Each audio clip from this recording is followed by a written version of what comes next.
Khair, good morning. So we met not in person last week. Sabah Khair, good morning. So last week we did not meet in person, we met on Zoom. I usually like in-person meetings at the beginning. I'm thinking out loud with you girls. Maybe in Ramadan we're going to have it on Zoom. I'm thinking, because I think it'll be really hard. I don't know what is your schedule in Ramadan? You start at what time? I don't know. For me, I think I'll see with the administration, but I would prefer that in Ramadan we do like a 10 to 12 Zoom. You know, I think it makes life easier for everybody. It's so hard, like Fajr, and to wake up and be here, and for you to be here and actually be attentive at 8 in the morning. So I think I'm going to do that. There's going to be like maybe 3 lectures in Ramadan from the 19th of February. When are you off? When is your last day? 5th of March? Yeah, so I think we'll do that, but I will sort of double check, and so at least I get to see you this week and next week before we start Ramadan. So again, BHS is interesting because it's a study of human behavior. Now, I don't know how many of you want to go on to become, people who specialize in brain disease, whether it's neurology, neurosurgery, mental health. I just find that, the brain as an organ is the most fascinating. I'm sure everything else is, cardiologists will, advocate for the heart, and everybody will advocate for their organ, but I think just diseases of the brain are just so diverse. And not only do you get like physical disabilities or physical issues, but like the whole array of mental health is just so wide. And, for example, like me, I work with children and adolescents, and it's just a fascinating, part of life, because the impact, like, how you can cause change. And are you Harana? I'm like freezing here. So the amazing thing about working with children is the impact, that you can, do things that will make such a huge difference in their life. And I start seeing kids from, under 1 year of age, if it's for parenting or, if they're referred because of the developmental issues. And in my clinic, my residents are like, "Doctor, why are you not discharging these patients? I have 25-year-old patients, I have 32-year-old patients." Again, people who have intellectual disability or Down syndrome, so they're not entirely, normal. But, when you start working with them as kids, they grow on you, and you grow on them. And then there's that relationship that you have with their parents. So I work in the National Neuroscience Institute at King Fahd Medical City, and it's like one of the biggest centers for anybody who's going to become interested in diseases of the brain, because of the staff that we have, the equipment that we have. So it's a great place to be. I'm a child and adolescent psychiatrist by training, and this course, I think what makes it different is that it's not very concrete, it's really abstract. It's not like anatomy or physiology where what you see is what you get. Mental health is just so diverse, and I think along the lines you're going to be getting a course on psychiatry, correct? Like lectures on psychiatry. So the objective is for you to understand what is normal, so that when you see what is abnormal, you can pick it up. Although, when you see somebody with abnormal behavior, you can pick it up, right? Because you intuitively know what is normal. But again, it's a huge spectrum of what's normal, what's abnormal. But anything outside of the norm, you can pick up. Like if someone is acting weird or speaking in a strange way. So yesterday I had this 14-year-old girl who comes into the clinic. She's a regular patient. She has intellectual disability, but what's really interesting is the quality of her speech. She's got echolalia, so like I'm talking to her mom and she's echoing the conversation. So I feel like there's an echo in my head, everything we say, she repeats back. And then she's rambling. So like it's rambling speech. You can't understand the content, and she's echolalic. So, just looking at that, like my residents yesterday, we were just having a whole discussion on what are the abnormalities of speech that you can encounter and what does it mean. So when somebody's echolalic, they're just repeating what you say, what could that be? What disorders can give you that? So, for example, somebody who's autistic will have echolalia. So with every symptom of, a behavioral change, there's a whole list of differential. It could be so many things. And that's what makes it interesting, is like you put the pieces of the puzzle together to understand this human being in front of you. So like if you're looking at depressed people, the diagnosis of depression is not difficult. It's DSM-5, you got 5 out of 9, khalas, you got depression.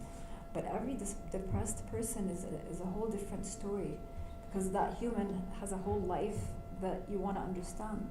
So that's what makes mental health really interesting, is just getting to know the story of people, not like, the heart and what are its issues. It's like, what is the person and what are their issues. And I was always interested in understanding people. Like growing up, I was just fascinated by, getting to know things about people. And شوية ملبوفة, if you want to say, like when I was younger, I was really into like people's wanting to know. And I think it worked really well, because when I sit with my patients, I get into so much detail that like my residents are like, oh my God, like with children, I'll get into details of like, even when they go to the toilet, what kind of toilet do they use? Is it a regular toilet? Is it an Arabic toilet? So it's a lot of detail, and it really helps me understand these kids and, what is their life story. So I really hope you enjoy the course. So when we look at like social development, and I want you to understand that development is in parallel. So you're developing socially, but you're also developing cognitively, and your neuromuscular system as, a newborn. Everything happens at the same time. It's not like I'm going to develop socially and then I'm going to start to develop, physically. No, subhanAllah, it's all happening at the same time, and it's so complex, but all interrelated. Okay? So things that, we take for granted, when you look at somebody, what is it that you look at first? When you look at somebody, what is it that you look at? Someone you've never met before. You look at you kind of scan, but then what is your focus? Their face, right? You want to look at the person's face. What about their face? Do you look at their mouth? You look at their eyes. Because that's really the connection. So if you're looking at somebody and they're not looking back at you, how does that make you feel? What does that tell you? Okay. So, at an adult level, you feel like, okay, disrespect. But what if you're a kid and you're looking at somebody and they're not really looking back at you? So you're not getting attention, they're not really interested, they don't really care about me. So many things. They could be shy, so many things just by eye contact. So again, when you're doing a mental state exam, eye contact is something that we really, focus on. So this person's not looking at you, their eye contact is not appropriate, or it's fleeting. They could be autistic, they could be really anxious, they could be psychotic, so many things, because their eye contact is not, So when babies are born, the thing that they see first is your face. The face of the mother, the face of whoever the primary caregiver. So the face is the beginning of a human connection. And that is the same with us. Like when I come in here, I don't know any of you yet. I'm kind of anxious because like, oh my God, I'm one and they're like a million. And I'm like, looking at your faces, trying to like connect to you. Versus, if somebody's lecturing you or giving you, and they're not looking at you at all, and they're looking at there, you don't really connect with them because they're not really connected to you. So infants, it's the same. Like they see this face, but then we want to know how they understand it. So are they looking at a face? Do they understand what it means when their mom smiles or when she's angry? How does that all come into play for them to then connect emotionally? Because I see you, but how am I going to connect to you emotionally? It's not just it's not love at first sight. It's you see the face, you feel comfortable, you start to connect like at that emotional level, And then you form a bond. So it's a process. And the same thing happens with infants. So do they like faces? Yes, they do like faces. So I'm going to show you a video.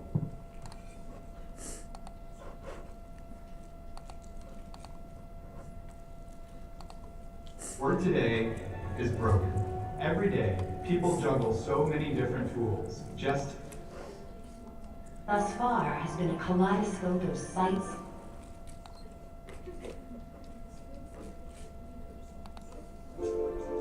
Psychologists used to believe that the baby human's mind was one great, blooming, buzzing confusion.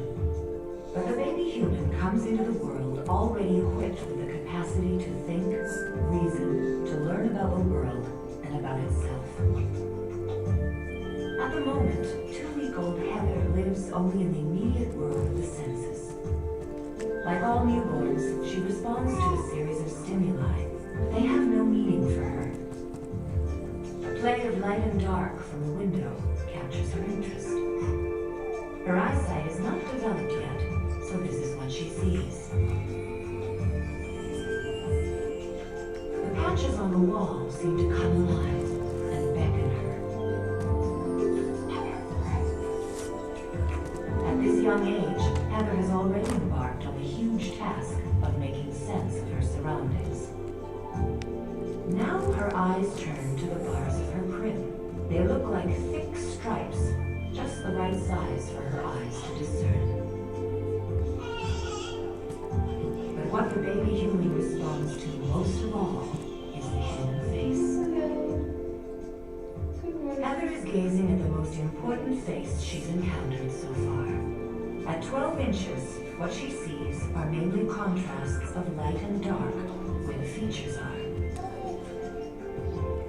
But her clearest view is from 6 inches away, an easy distance to communicate love between mother and child.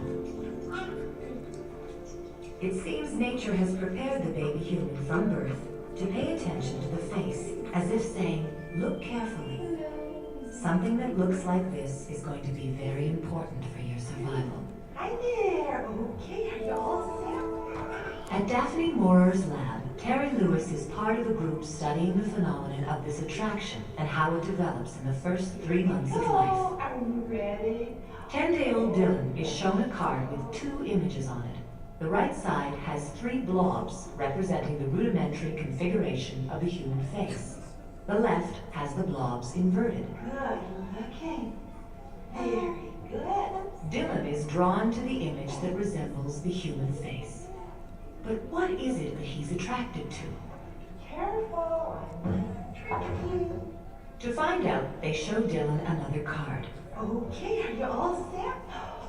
One side has the blurry image of a face, and the other side was created to represent only the light and dark contrasts of a face. Dylan prefers to look at the side with the contrasts of a face, which indicates that it's not the features themselves that the baby human reads at this age, but the areas of contrast created by those features. So what 2-week-old Heather is really fascinated with is the contrast between light and shadow created by her mother's eyes, mouth, and hairline. But she doesn't know yet what they mean. Back at the lab, 6-week-old Devin is shown the same card. How about these guys now? Unlike Dylan, he turns to the image that looks more like a face. The other image no longer interests him. So what happened in those 4 short weeks that separate Heather and Devin? Researchers believe that this is when the baby human's higher brain centers, which are sensitive to visual stimuli, take over. And that is what's directing Devin's gaze and begins to give meaning to what he sees. At the same time, other regions of the higher brain centers are preparing the baby human to think and reason. These exceptional capacities are what set humans apart from the rest of the animal kingdom. Gavin is 8 weeks. As he begins to interact with his environment, the world around him takes on new meaning. He looks at his mother with new eyes. During these critical early weeks, new neural pathways in the brain are forged.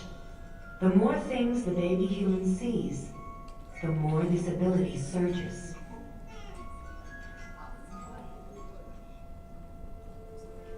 At 2 months of age, this is what Gavin's world looks like to him.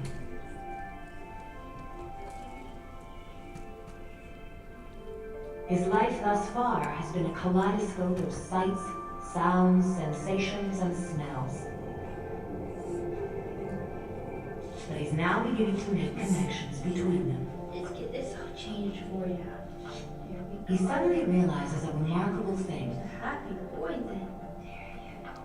that the sound of the voice and the moving lips of his mother are related. Good boy.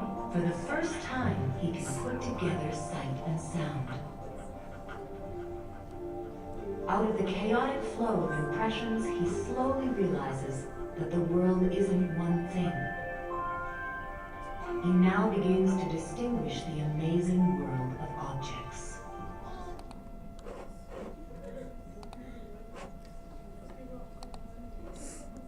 Imagine being able to build anything.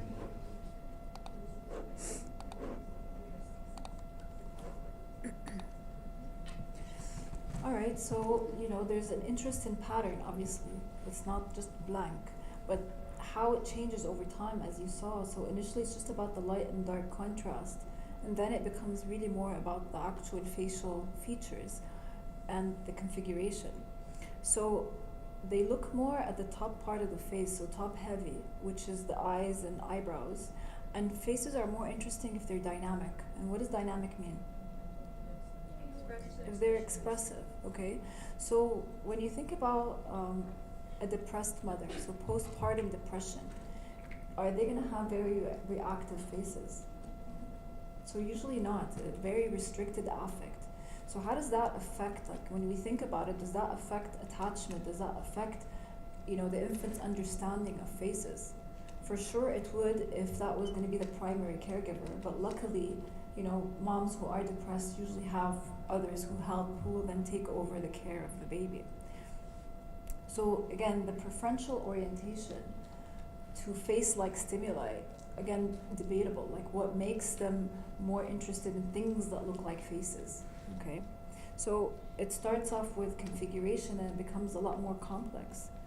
So how do they process the face? So the preference appears and disappears. So it disappears by 1 to 2 months and then it reappears. Mind you, when does visual acuity start to kind of become more developed? Because as you saw in the video, initially everything's like a blur. So by around 2 to 3 months, that's when babies start to have better visual acuity. So the first 3 months, things are really blurry. So it's more about light and dark contrast more than actual features. 1 month old can scan. They're going to scan the face, but then looking at external features. So external features are the ears and the hairline. Internal features are the eyes and nose. So initially it's more like looking at the whole thing, but then as they're more visually acute, they start to focus more on the central part of the face. Obviously, as the cortical regions become more specialized, the focus is better, and then their ability to have more recognition increases. So the face, of course, is a social stimulus because it's moving, it's dynamic, and then it's the beginning of that social connection.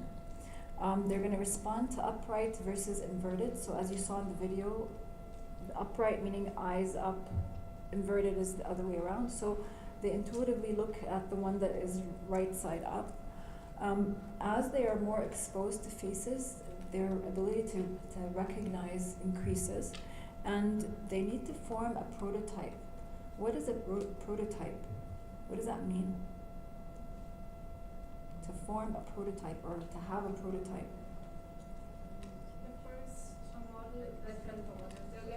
A model, a reference, a blueprint, okay? So their understanding of a face is such that they can form a prototype for, and it's usually faces in their vicinity are of the same type. So, if you're Asian, then people in your vicinity are gonna be Asian. The baby doesn't understand that they're Asian, but the facial features of Asians are similar The facial features of Caucasians are similar in general, you know what I mean? So there's that necessity to form that prototype in order to connect with your race, okay? So they prefer to look at mom's face, and again we say mom meaning primary caregiver, and who's usually the mom.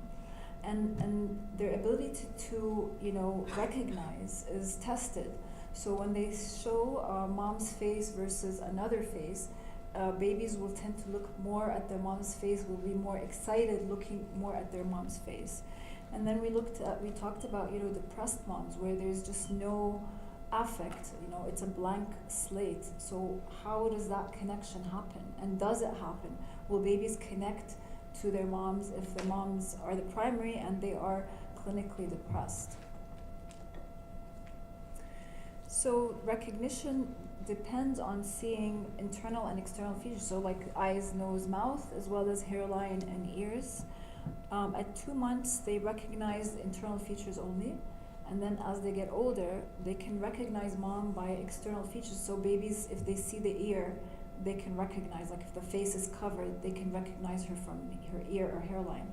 But again, it's at 4 months, at 6 months, not at 2 months, and that means that, you know, they're cognitively developing, so they're going in parallel.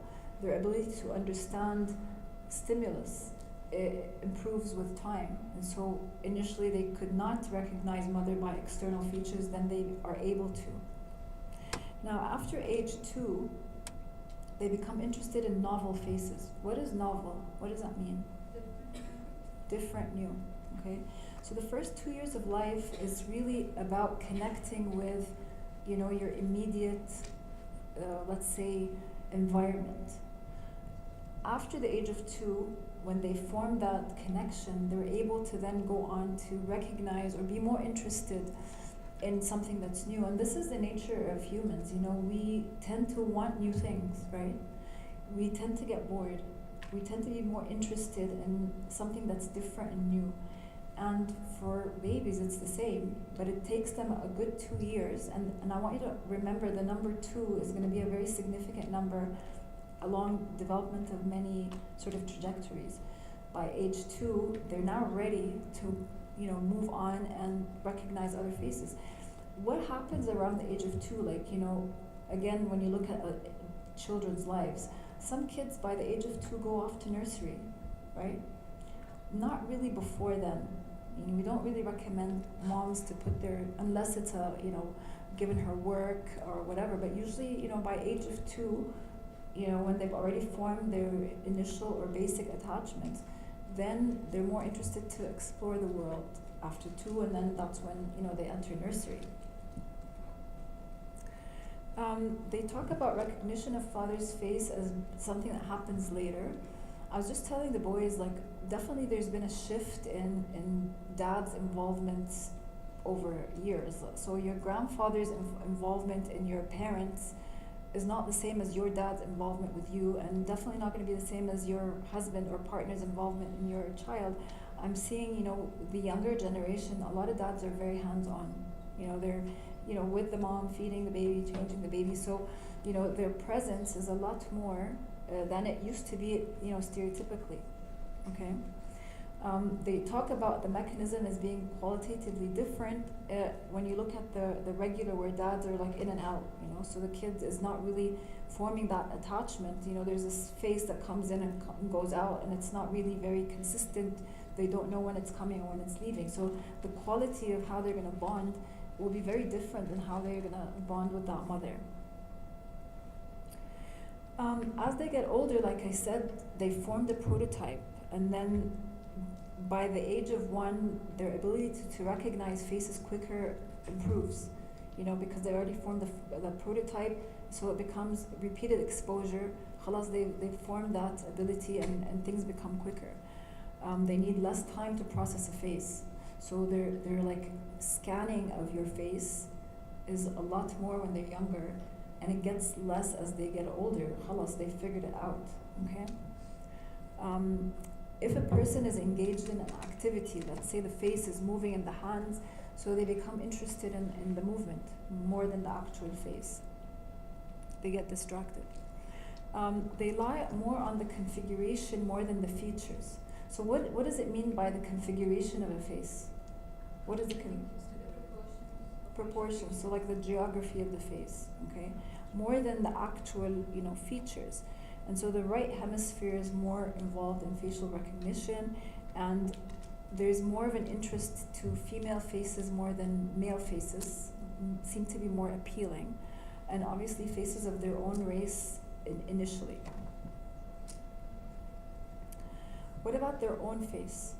Okay, so we talked about how they've recognized primary caretaker, their, people in their surroundings, but what about them? Do any of you have younger siblings, cousins? Okay, so I want you to get an opportunity to observe your younger sibling or cousin as we talk about things in this course, just to see how applicable, when you kind of observe them with a particular understanding.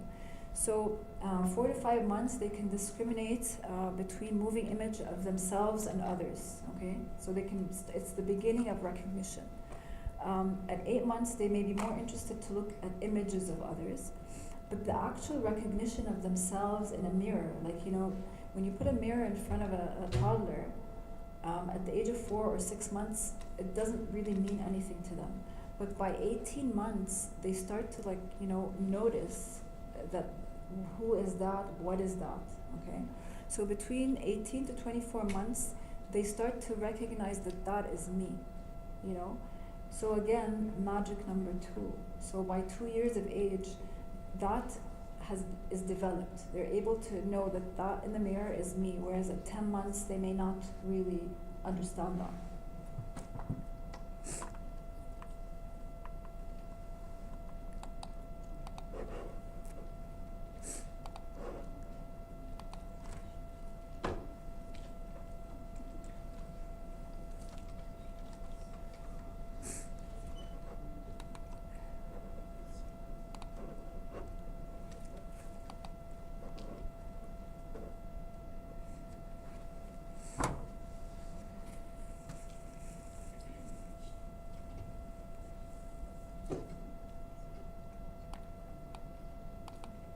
Do that in the mirror. This is known as a mirror self-recognition test, which may offer clues about the development of self-awareness. Without alerting the child, a mark is placed on his forehead. Baby. Who's the baby? Usually, a baby younger than about 18 months doesn't make the connection between itself and the person in the mirror. The child may even look behind the mirror for the stranger it sees. Hi.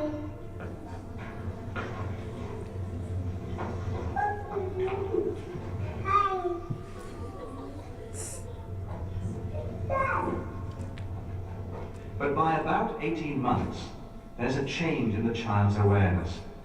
Now it notices the red dot and the link between itself and the image in the mirror. What's not red?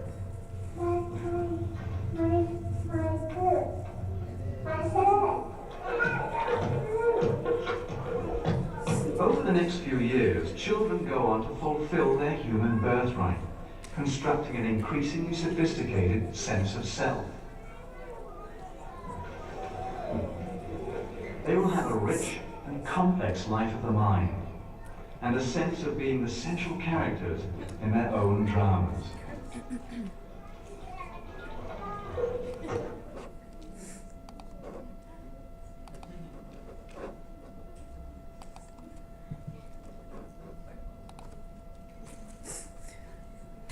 All right.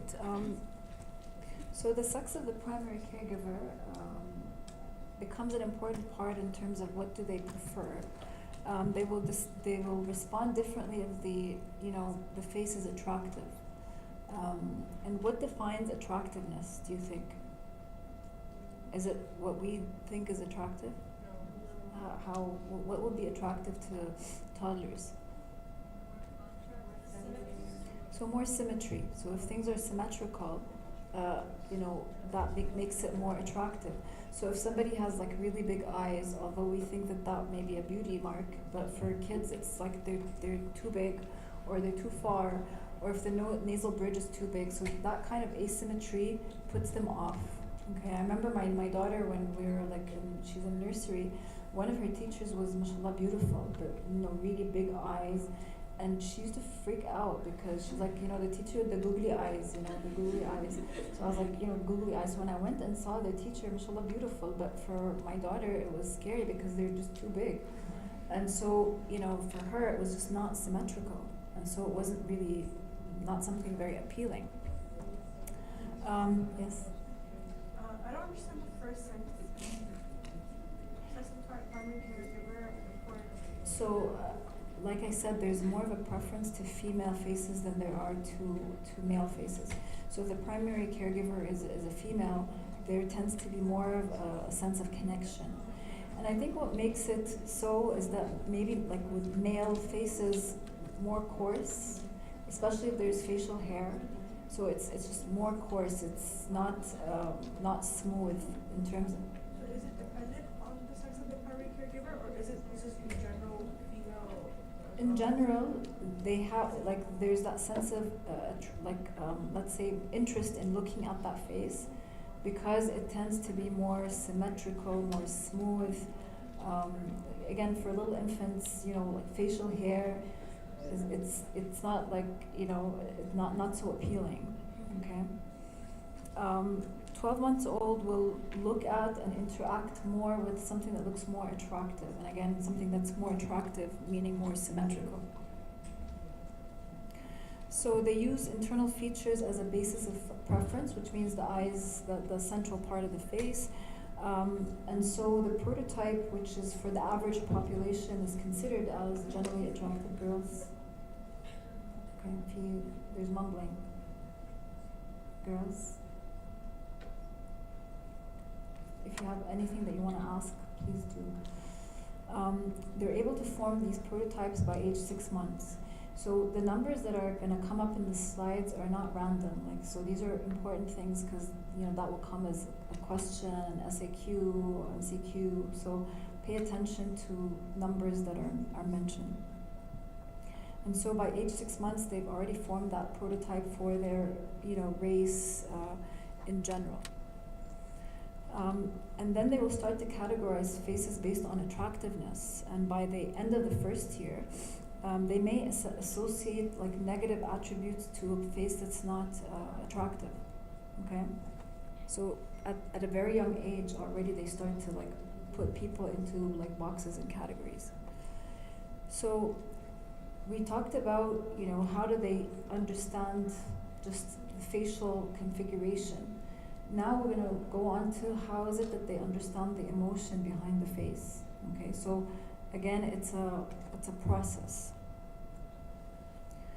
I don't know if you've ever heard like your grandma, or you know, they tell you like if a baby's smiling at birth, it means that they saw angels or something. It's something I've heard my grandma say.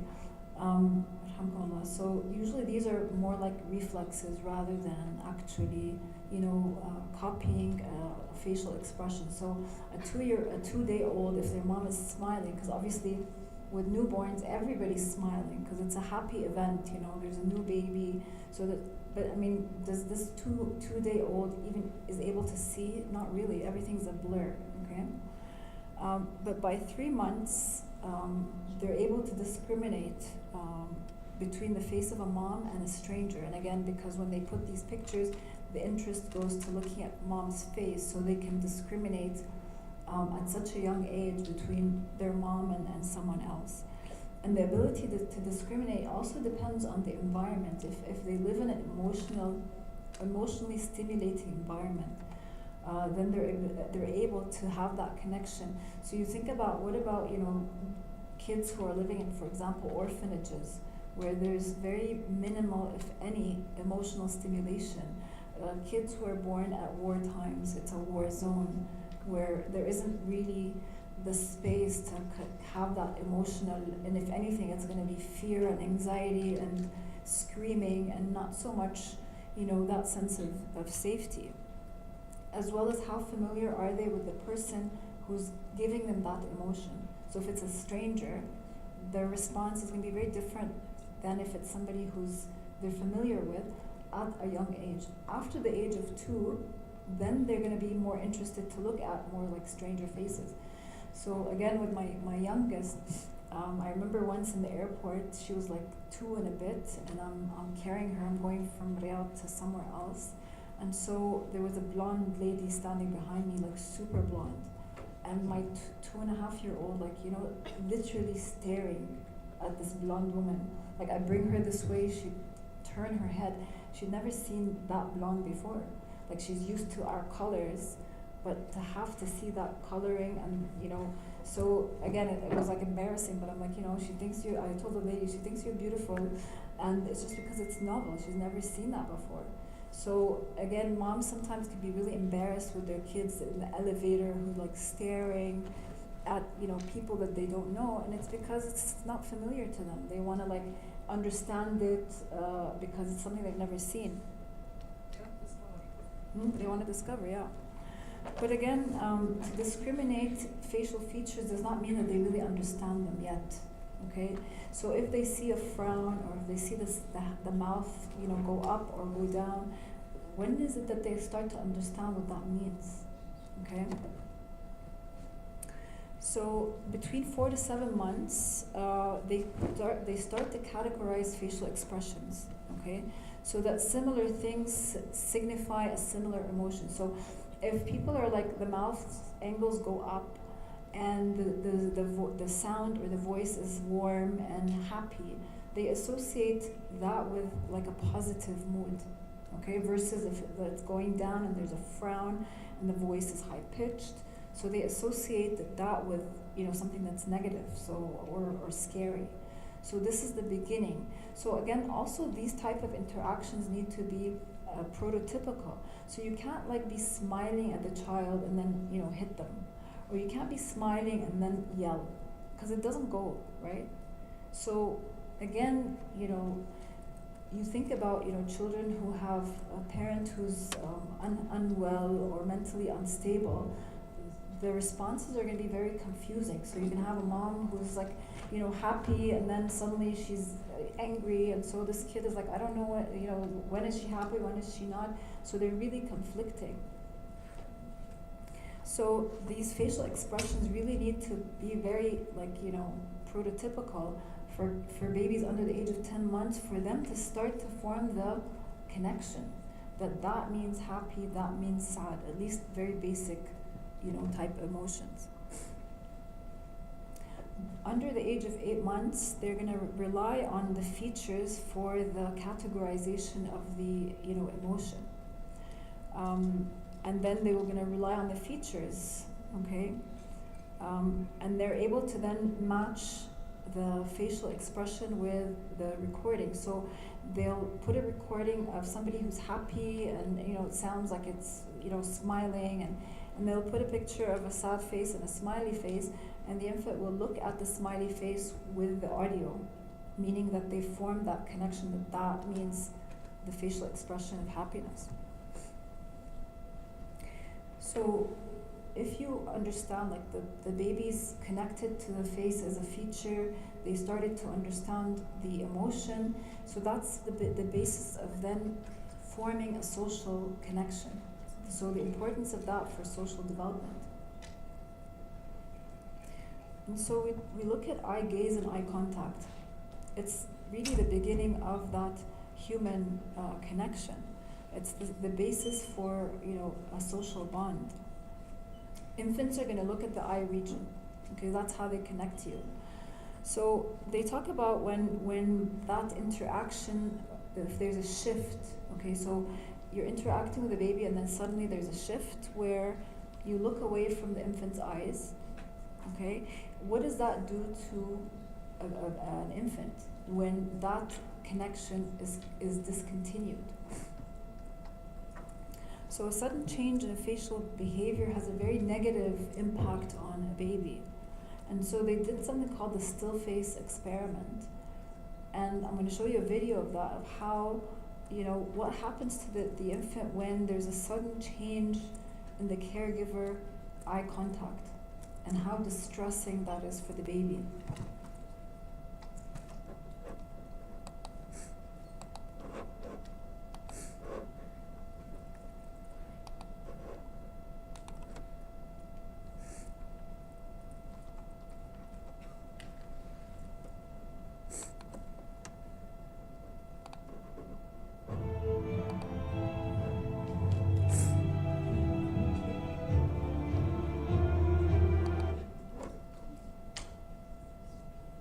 In the still face experiment, what the mother did was she sits down and she's playing with her baby who's about a year of age. I'm like a girl.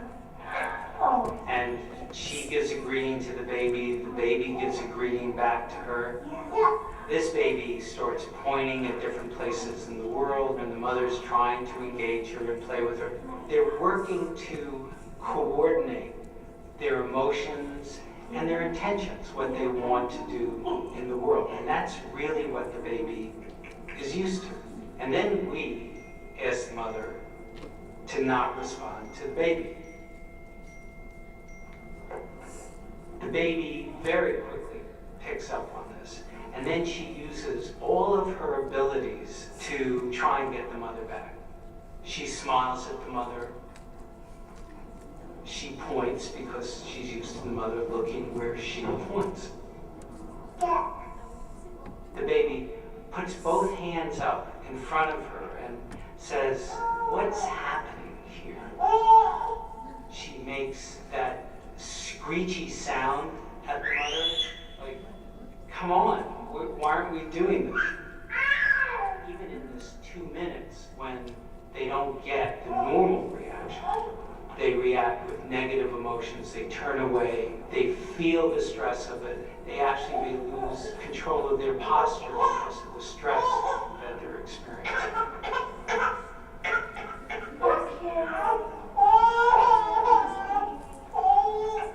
I'm here. And what are you doing? Oh, yes. Oh, good girl.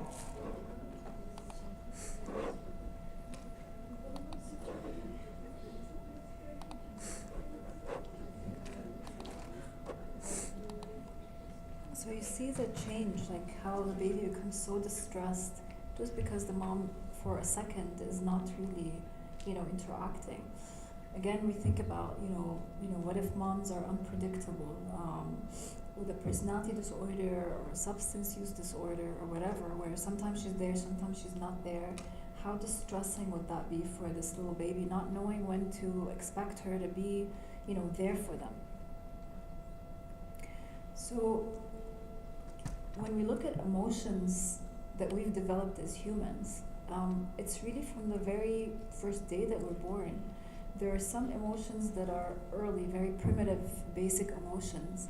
So within the first 6 months of our lives, we've already developed them.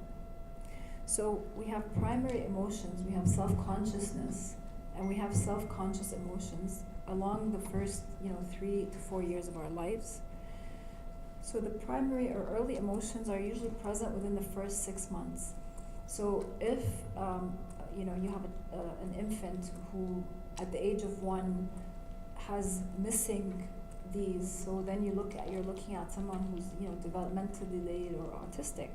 So joy, for sure, by age 3 months, babies are able to express that. Like they laugh, they enjoy things. They're going to be sad if you take things away from them.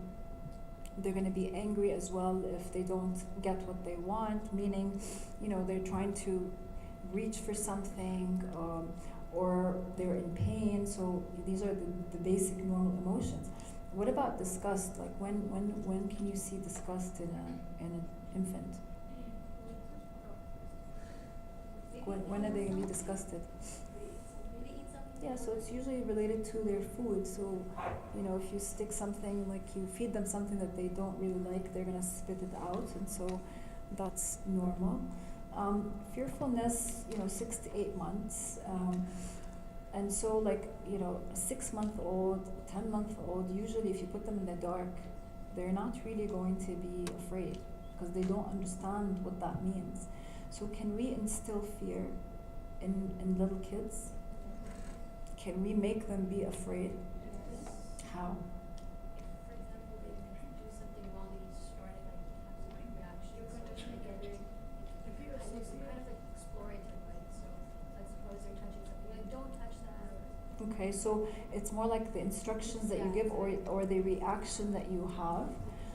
That's a way of like instilling fear that then they're afraid to make mistakes. But also like, telling them like, oh, the ba'ba or the aw or whatever that's gonna come out in the dark, and this kid doesn't know, like they know the dark, and then you're telling like this thing that's gonna come out in the dark if they don't do this. And obviously older siblings love to do that to their younger siblings. But again, fear is a normal, absolutely normal emotion.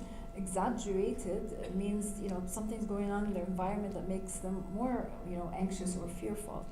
And then obviously surprise, when something happens that's out of the usual, kids are going to be surprised, and so that's a normal emotion. Self-consciousness, so in the second year of life, is the ability to experience an emotional state, and it's really the beginning of the development of empathy. And what is empathy? What is empathy? Being able to put yourself in that position. So understanding what it's like to be on the other side. Okay. Now, is empathy something that we're born with? Can we be taught empathy? Are there people who don't have empathy? So there's people who don't have empathy. Can you be trained to be empathic? I think you can. Yes, no, yes, no. You can. Well, I mean, do you get that in professional skills and pro skills? Is that something that they talk about as like as a doctor? How do you be empathic? So what do they tell you? What do you need to do? How do you show empathy? Like you're a doctor, you have a patient, your patient is like crying, falling apart. You told them that they have. Your words would show that as well, and your expressions, the way you are, your body language at times. Like, am I gonna hug my patient? That's okay. Don't worry about no. So things that you say that make them feel like you really understand, what it is like to be in their shoes, right? So if you're breaking bad news, you're telling a patient that they have this much to live, or their child has got whatever chronic disease. So what will make you, let's say, a more human physician is your ability to empathize. And I'll tell you this, and as a piece of advice, really, what makes a difference in terms of success as a physician, of course your knowledge, but also how human are you? Because you could be the most amazing surgeon, but you have zero, people skills. So people come to you because you're great, but then they don't want to come and see you again because you're not human. So this is something you really want to work on, throughout, just to be able to be relatable. But again, with the professional boundary. So yesterday in my clinic, I have a new resident, and so we're seeing parents and their children. So in the past few weeks, she'll address the mom and the dad as ya walid, ya walida, okay? And I'm like, it makes them sound really old. Like the mom could be younger than you, and you're like, ya walida, ya walid. It doesn't really sound nice. So yesterday she decided that she's gonna call them by first name. So she'll ask the mom, because we usually ask the mom, like, what is your name, as part of, taking an, but I mean, I'm not gonna call the mom, ya Alia, because that's also not professional. We usually say ya Fulan, and that's, very professional and puts the, so she's like, ya Alia, and then the dad's like, ya Mansour. I'm like, what? You cannot. I mean, you want to be relatable, but at the same time, you need to have that professional boundary, because yes, I want to be able to make them feel like I'm going to empathize, but at the end of the day, we're not buddies. We're not going to be like, So it's a really, it's interesting, again, like you can empathize, but there's also an element of where you need to put that, like, boundary, okay? So self-conscious emotions then, middle of the third year, is where it becomes more evident. So empathy. So when moms tell, like, your toddler, you're walking with them, they kick the flower, right? So one mom would like, hit this kid, like, why are you, hitting flowers? But a better mom would say, how would you feel if someone did that to you? So that's the beginning of empathy, is like teaching them, if you do this, then how would you feel if someone did that to you? So always bringing back to, how does it feel to be you? Jealousy is something that, we start to see at that age. And it's a completely normal type of emotion. It would be abnormal if someone didn't feel slightly jealous. The two of you are excelling, but someone does better than you. You're happy for them, but you're also like, what about me? Or I wish it was me. That's normal. And then embarrassment. I see a lot of times, toddlers, 3-year-olds, 4-year-olds, when moms start to praise them, they get really shy and they start to hide because they feel really shy. And sometimes I see kids kind of, even because they're shy, they start to push and do sort of like abnormal things just because they're so shy. Yes? No, these are things that are normally developing. So you are born to be able to, like, and we all get embarrassed. Now, it could be something that it's a part of you, but again, if your parents start to embarrass you, they will say negative comments. You drop things and your mom's like, oh my God, you're so clumsy. Why can't you be like your brother who's so... Then you start to negatively evaluate yourself at the age of 3. And Mom, I'm so clumsy, Then, how does that make you feel as a person? Growing up, all you heard was, oh my God, you're so clumsy. Oh my God, you're so messy, So you become embarrassed, but then you start to evaluate yourself in a very negative way. So how do you evaluate yourself as a human being, right?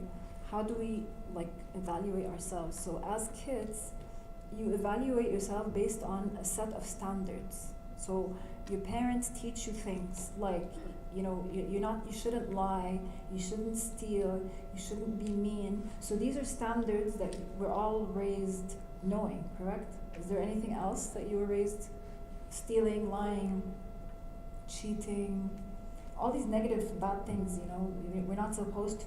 So as a young kid, you're not supposed to do that. So you have a set of standards, right? And then when you do something, you need to have the ability to kind of think, was it my fault or was it not? So was it related to me or was it not related to me? Okay?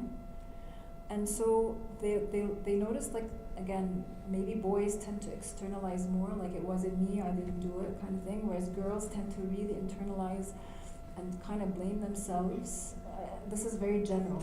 You can have boys who are very, sensitive, so it's very general. But that's how you then come up with evaluating your behavior. So it's really important to teach kids from a young age to think that way, because then that way you're going to become someone who's responsible. Versus, you don't have a set of standards. Whatever you do, you're punished. You don't have someone tell you, I need you to think about what you did and then come and tell me, why that happened or how that happened. So that way you're teaching your child to, step back, think, evaluate, and come back to you.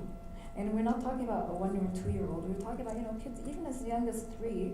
If they do something and you're gonna put them in the naughty chair, I like to call it a thinking chair, not a naughty chair. So you go sit in your thinking chair and think about what you did, even if it's like they dropped something or they pushed someone, Think about it and come and tell me, what do you think about what you did? The outcome of that on the long term is amazing versus you're punished, go to the naughty chair. They don't know why, they just went and it's finished. There was no outcome, okay? So these are simple things that we teach parents, because again, your child is born without a manual. You don't know how to raise this kid. Your input is gonna be your parents, your friends who have kids, things that you read online. And sometimes we see parents who just wanna become better parents because they feel like they were not parented as they would want to. we're all like that. We're like, okay, well, if I have my child, I'm never gonna do this because when my mom did that, I hated it, I'm never gonna do that with my child.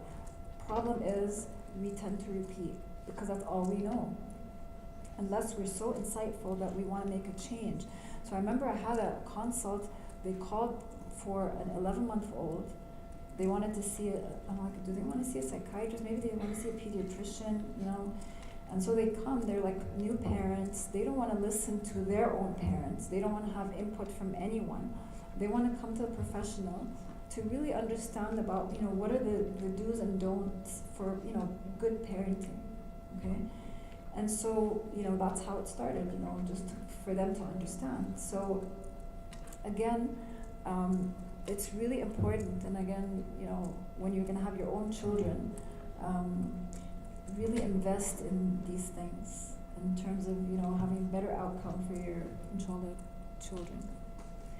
So shame and guilt are present, but they could be highlighted by how you parent your kids. You know, you can make your kids feel guilty as hell because they will then always blame themselves versus, you know, looking at a behavior that accidents happen versus, oh, you're always doing this is always happening with you.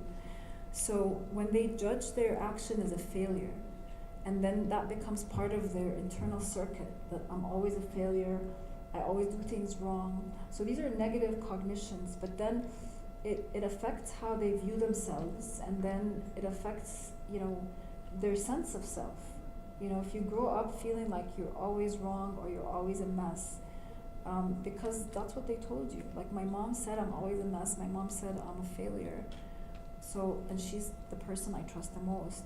So therefore I must believe that that's what I am, okay? Pride is obviously a great thing. So it's just feeling like you've done a great job. And we like parents to, you know, express positivity. Oh, you did a great job. Even if it was something simple, like, oh, you picked up the garbage. Oh, you did this. Oh, you did that. So you wanna, you know, encourage that, but not to the point that you create a narcissist, you know, not to the point where they feel like they are, like, you know, the most valuable person on earth to the point where they're entitled, right? So it's a balance as well. All right, so moving forward to then, you know, having that social connection. So we know that by 3 months they can connect a voice and an emotion and a face. They have knowledge about faces. So the mother, and you know, we'll underline that a million lines. So the mother, subhanAllah, is, you know, why is it in Jannah تحت أقدام الأمهات? It's because of what moms do. But also, you know, I don't want to take away from dad, because I've seen dads who do amazing jobs. So let's call it the primary person who's, you know, taking care of this child, okay? So attachment is, to me, one of the most significant milestones in a human being's life, because it's really the prototype for your relationship development for the rest of your life. So I see people come to therapy because they don't know how to maintain relationships. They feel frustrated because they feel like nobody cares, or they're unloved, or in relationships they're not able to continue, or they break up with people, you know. So why does that happen? Why can't I have you know, normal relationships? And we go back to, you know, your early childhood and your attachment, because that's really your prototype. Was your attachment to your mother a secure attachment where you felt safe and you felt understood and it was consistent and it was supportive? That gives you a sense that, you know, you go on to have, you know, healthier relationships. But mind you, and I'm sure you must think about it sometimes, some people say, oh, I wish my parents raised me differently. I wish I was raised not to be so kind, not to be so understanding, because then, you know, I have issues then later on when I'm so trusting that, you know, I get betrayed, I get, you know, so even, again, it's complex, because you could be a really good person, but that doesn't mean you're not going to encounter negativity in your life, because things will happen, right? And so Bowlby, who's the father of the attachment theory, he talks about attachment as being a warm and intimate and a continuous relationship, and where the mother and the baby or child, they both find satisfaction. So I want to underline both by like a million lines, because it has to be reciprocal. Like the mom needs to also enjoy this interaction. Of course, the baby enjoys it because she's his source of life, but does the mother enjoy it as well? And unfortunately, we're seeing like a change where like I see moms breastfeeding and they're on their phone, so she's not even looking at her baby while she's feeding.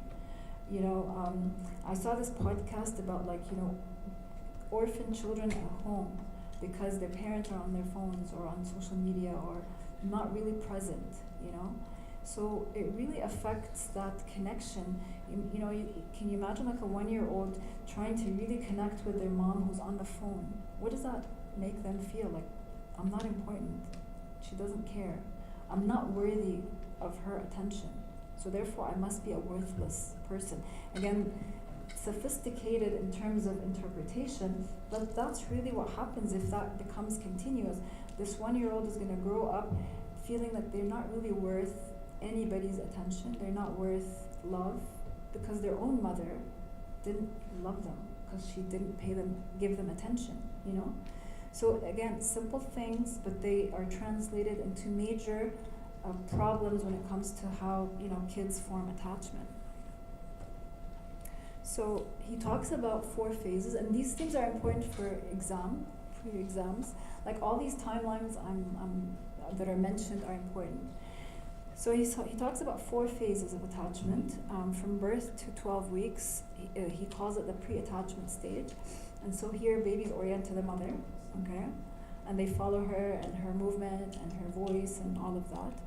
From 12 weeks to around 6 months, it's attachment in the making, and they start to become attached to other people in their environment. And usually it's going to be family because they're only 6 months old. And then from 6 to 24 months, it's clear-cut attachment. However, infants start to cry when they're separated from their mom. Because at that time, and we're going to talk about cognitive development in future, in a couple of weeks, they don't understand that if I don't, like they feel like if I don't see her that she's gone. They don't understand that she's going to come back. At 10 months of age is when they start to have stranger anxiety. Like when they start to see people that are strange, they start to become like anxious because they don't know who they are. And a lot of moms, again, when they want to get away from their babies to avoid crying, what do moms do? She has to go somewhere because she has to work or whatever. So, yeah, but what happens if your baby is, let's say, a year old, they're still not going to understand that I'm going to come back. So most moms will leave when the babies are not really paying attention. Like she'll sneak out. Because if she doesn't sneak out and he sees her walking out, he's going to scream. Because he thinks at that age level, if she goes, she's disappeared, right? Like she went behind that door and she's gone forever. Even if she comes back in a few minutes, they don't understand that concept of let's say consistency or constancy. To them, she's gone, right? But by age 2, then they start to have that understanding that it's constant. Like she went, that doesn't mean she disappeared. Okay. So from around 2 years onwards, so 24, 25 months onwards, it's called the 4th phase, and here the mother is independent.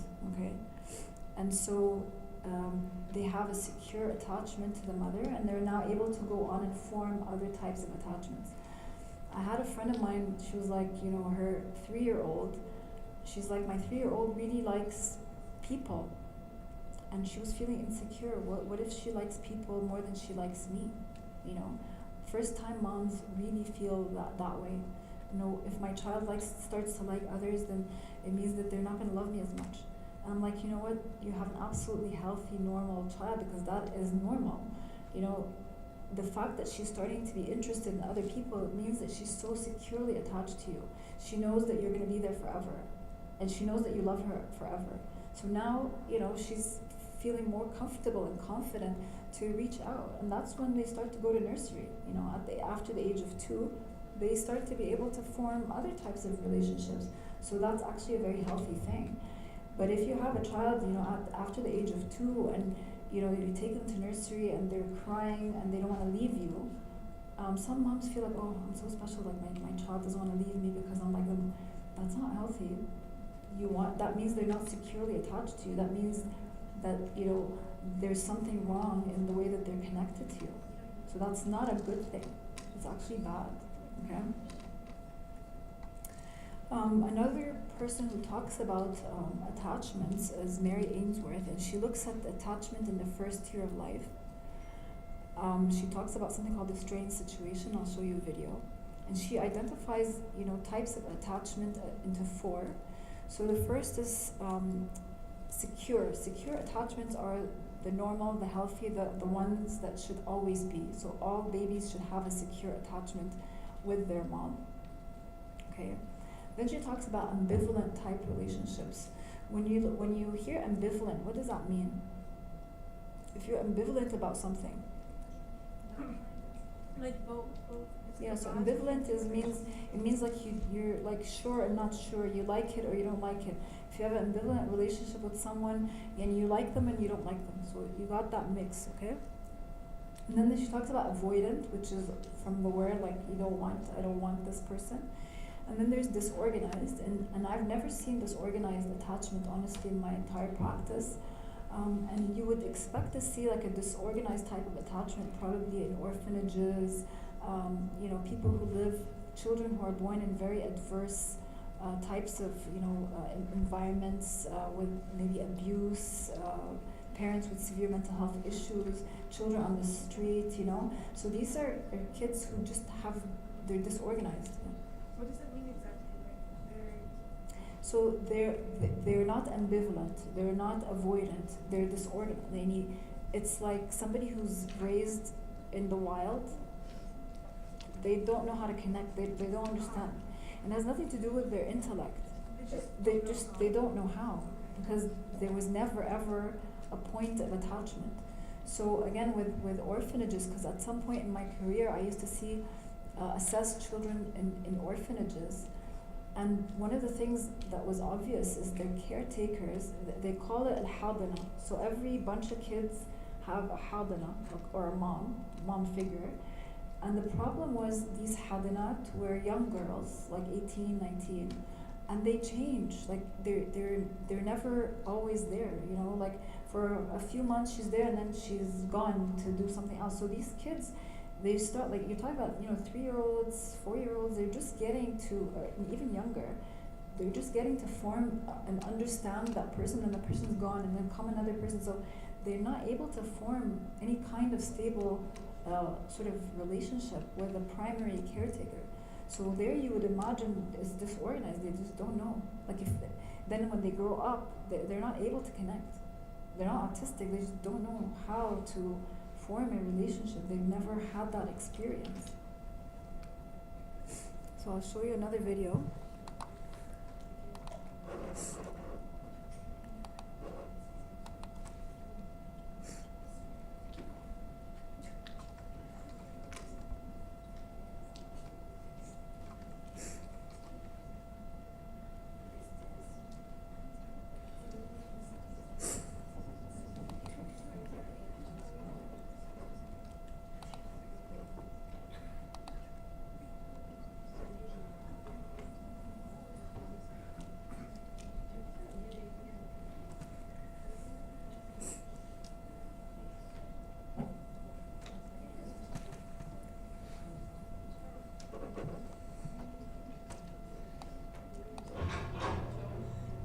This experiment, which I watched through a two-way mirror, is designed to gauge how secure is the crucial relationship between mother and child. Okay, this bunny is going to go here, and that bunny will be on top. The value of the test has been established in studies that would watch a child, 1-year-old, and then follow it up and interview them about their relationships to their parents when they were 21 years old. So we're quite confident in the long-term significance of this relationship. After several minutes play, the mother is signaled to leave the room. I'll be back in 1 minute, okay? I'll get you back in 1 minute.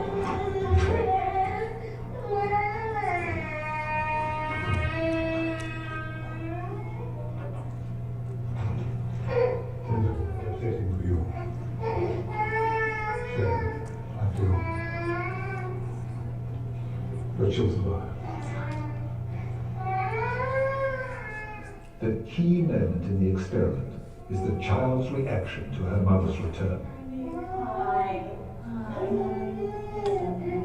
The important clue is whether the baby's able to become calmed down by the contact with the mother, get back to play. Sometimes it takes a couple of minutes. You see, when the mother was out, she was only interested in the mother, no interest in the toys. Now she has a contact with her mother. She's beginning to show a little interest in the environment, and shortly she'll be right back with the toys where we started. So you would call this a secure one? Yes, yes. It's getting much heavier. Goes to the door following her. Now, we sent the mother right back in, but the point here is not to distress the baby. We're just trying to challenge it. The baby puts her hands to her face, a sad expression. Puts her face down. When she picks her up, she keeps her head down, her arms out, and then she sits in the chair holding the baby. The baby's still sullen. He's low-keyed.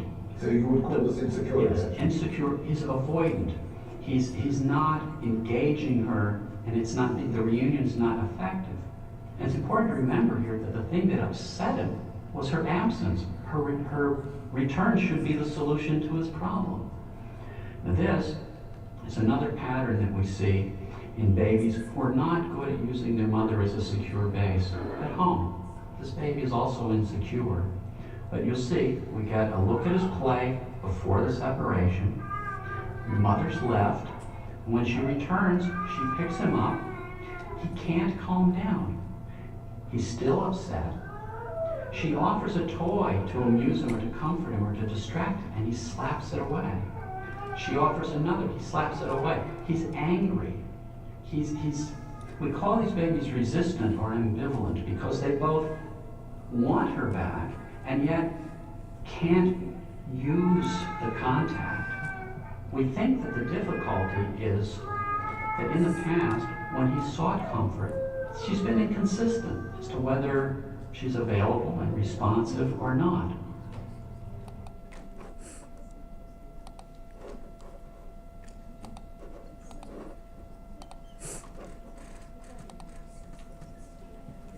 So you can see the difference, yeah?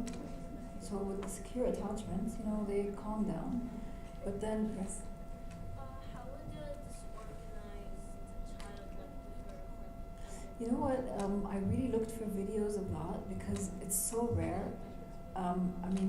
Please do, like for next week, look for videos of disorganized attachments. It's really difficult because they don't whether she's there or not, they may not even acknowledge. And I think sometimes we would think of a disorganized attachment as almost like someone who's autistic, like they can't relate. And so sometimes when we do screening for autism, we do look at the attachment. How do they connect to the mom? So look for disorganized and let me know next week. Okay? Yes. Isn't like they just won't react if the mother's Again, when you think about a disorganized, we see disorganized behavior, for example, in somebody who's psychotic, right? So a psychotic person, and I don't know if you've ever seen anybody who is psychotic, nothing makes sense because their perception of the world around them is completely distorted. And so their behavior is based on their distortion. So that's what I mean by disorganized, the way that they eat, the way that they sit, it's just, everything is completely a mess, all right? Really very rare, to see kids like that. Okay, so what about fathers? And, do fathers do things differently from moms? Do they connect with their kids? Okay, so can they do things that you can't do as moms? Of course not. Of course not, they can't. So yeah, they can do what we do because, you know, again, I've seen dads who will feed their kids. Mom leaves the milk and he'll change. So yes, they can. But do they do things that are different? Is their presence, what do they add to the story? What does your dad add to the story of your life? Your dad's? I will tell your dads. I asked a question and I got no response. Alright, so I mean, what are their indirect effects? You know, mom's effects are usually direct. She changes, she cuddles, she puts you to bed, you know, like there's direct. But what about your dad? Like, what is an indirect? Sense of protection. So protection, safety, you know, somebody's got your back, you know, that kind of thing. The boys were telling me, you know, sometimes, again, the difference is dads will rough play, you know, they'll like throw kids, they'll, you know, do the outdoorsy stuff. I mean, so it's complementary. Huh? No, I don't think it's more interesting. I think it's just adds to. SubhanAllah, like you have a mom and a dad for a reason, you know. They complement each other. And so kids will be attached to their fathers, but it may be a different kind. Like I've seen like teens where they'll tell you, you know, if I want to have the logical conversation, I'll go to my dad. If I want to have an emotional conversation, I'll go to my mom. Like there's that difference. Oh, my mom's too emotional, so I can't tell her like, you know, things she's gonna worry. I go to my dad. So, you know, depending on your parents, you know, kids will pick and choose. Obviously, kids will manipulate because they know they'll get this out of their dad and they won't get out of their mom, so they're gonna go to their dad and he's gonna say yes. They'll go to their mom. He said yes, you know. So they do complement each other. And what about other people in their life? So grandparents, siblings, teachers, peers, you know, so it's a whole social universe for a child, you know. But it starts off with the unit of mother-child. They get the prototype, they get the understanding, then it becomes more expansive, and so then they start to include, you know. After they've developed their, you know, their basic sense of security, then they can, you know, go out to the world.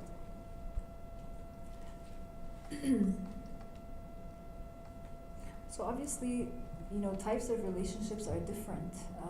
You know, you have relationships with your parents, with your siblings, with your peers, and so it's important, you know, as we grow up, we differentiate.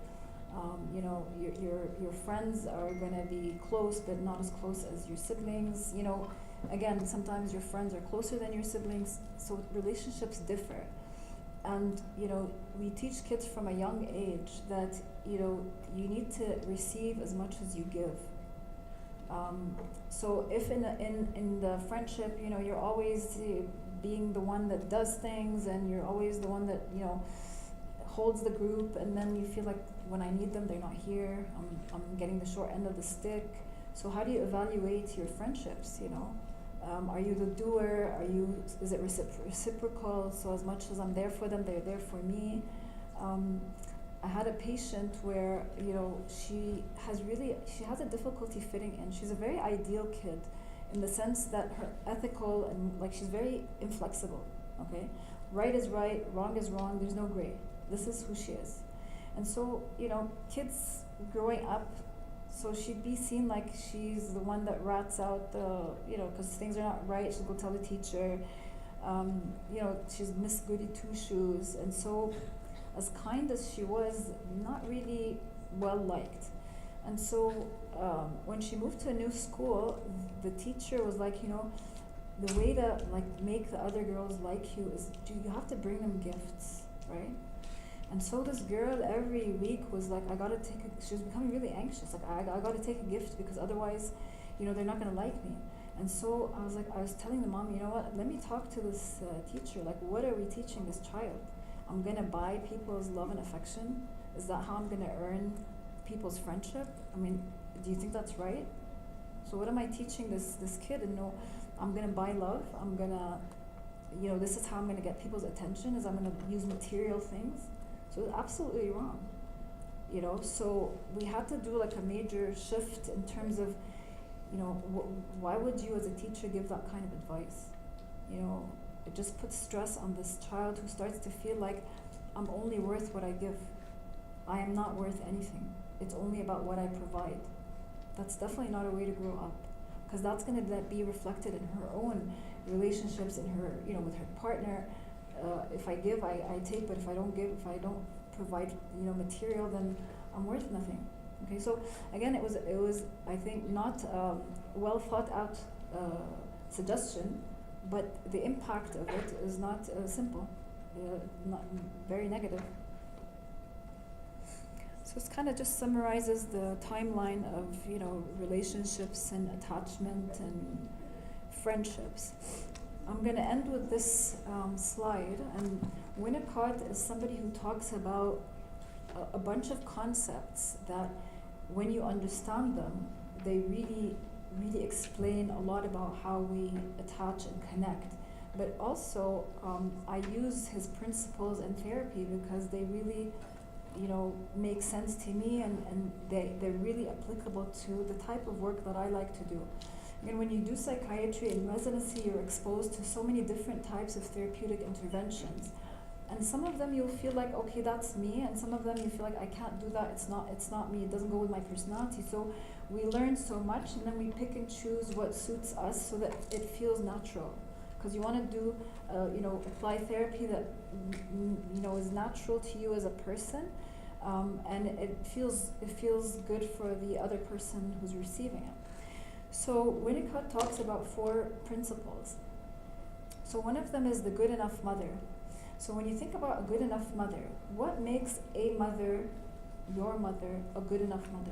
What are the characteristics of a good enough mother? What do you think? She corrects me when I'm wrong. So she's somebody who's like corrective. She's always there for me. So always so consistent and available, supportive. She understands me like no one else talks. So understanding. Your moms, think about your moms. What makes your mom the best? Huh? She goes out of her way all the time. So goes out of her way, so she's very kida altruistic, like she'll sacrifice herself for you. Anything else? Facilitates. Okay, so she's the doer. Makes things easier. I'm looking for a concept that is absolutely essential, and I'm sure your moms have it, but you don't know what the word is. Absolutely. Consistent. No. Yes, it's essential, but it's not what I'm looking for. Disciplining. You said you're in the longest. She tells you what to do, and she disciplines you. So I'm having a thought about your mom.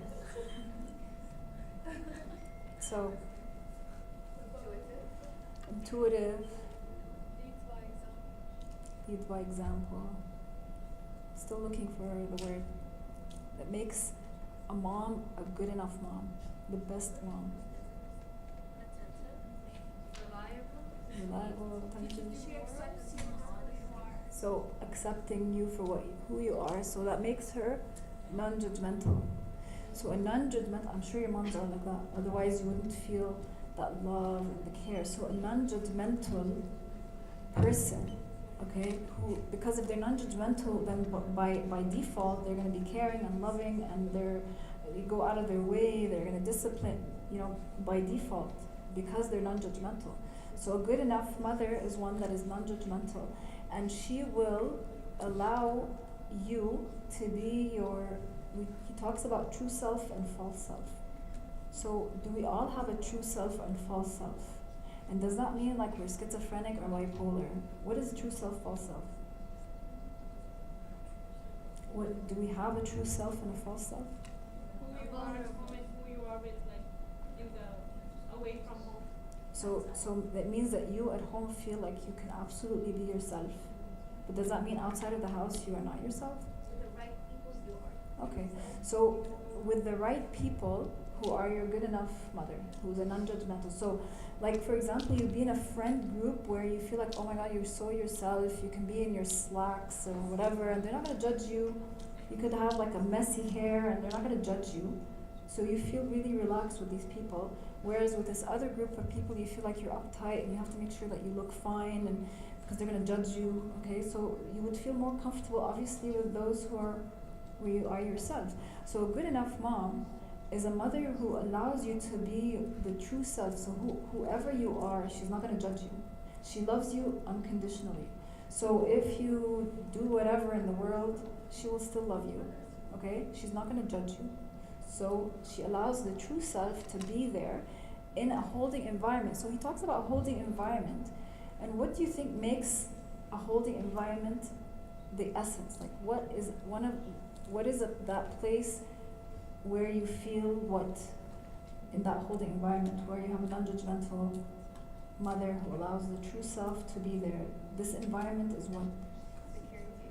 So safe and secure. So the holding environment he talks about is a safe place where this good enough mother allows the true self to be. Okay. What is a transitional object? That changes.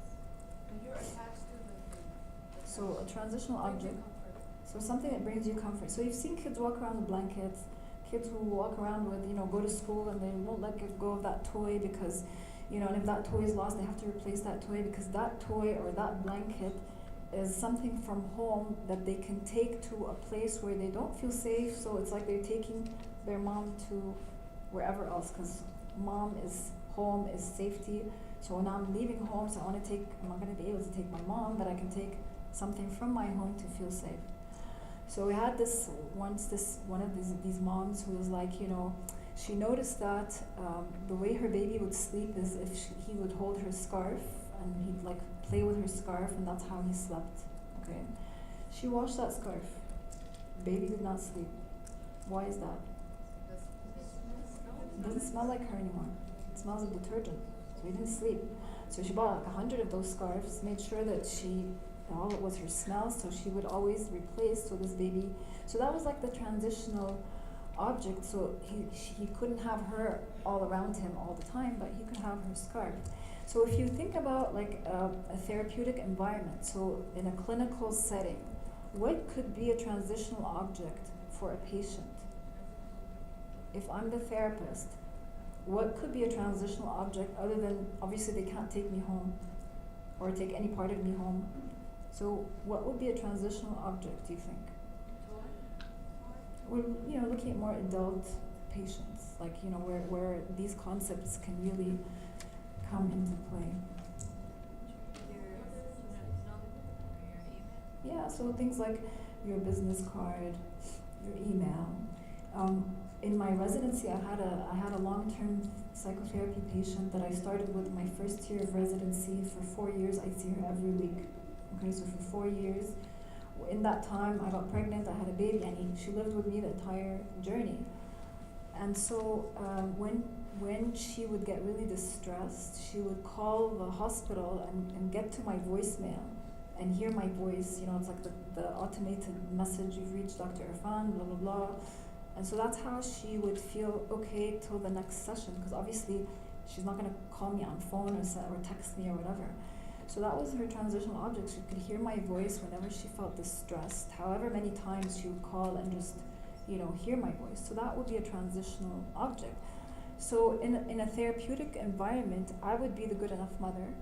Again, not literally speaking, I'm not the patient's mother, but I represent a non-judgmental, person in their life that provides that safety holding environment where they could show me their true self without me judging them.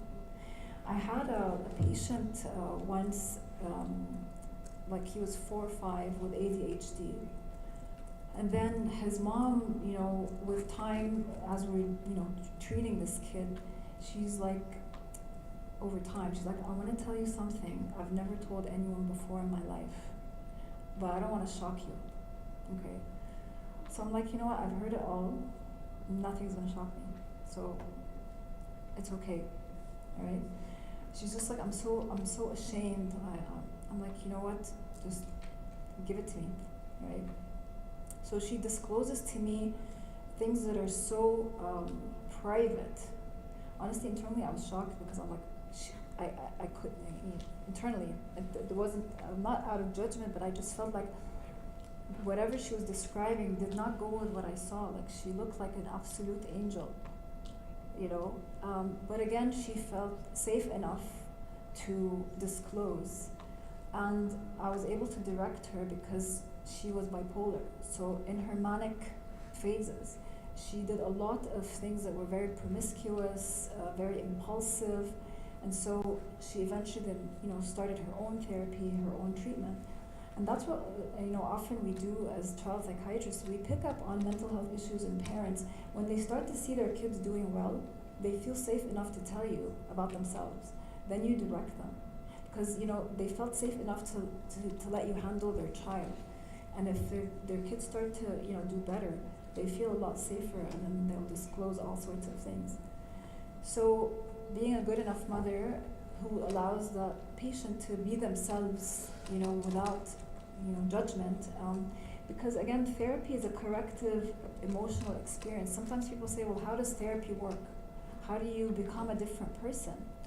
So it's like you have somebody who's there, who's consistent, who's reliable, who's supportive, okay? No matter what you do, they're not gonna change. I'm not gonna be mad at you because whatever, because I'm your therapist, I'm not your mom, I'm not your sister, you know what I mean?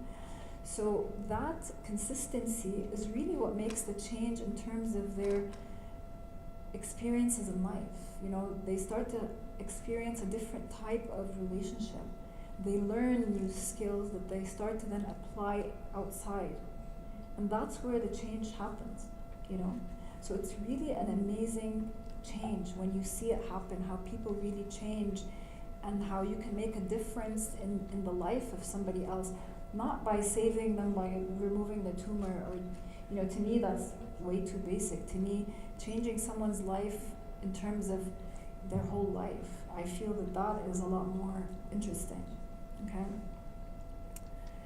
So basically last is, just to kind of tie it up, is the social network. So we now understand how babies, see the face, recognize it, understand the emotion, use that to make a connection to their primary caregiver, who then forms, the basis of their attachment, and then how that affects their, relationships further in life, okay? Because in a few weeks' time, when we look at personality and how it develops, we're gonna go back to this, okay? So that is the end. I'll see you guys next week. You wanna do the attendance? You're welcome.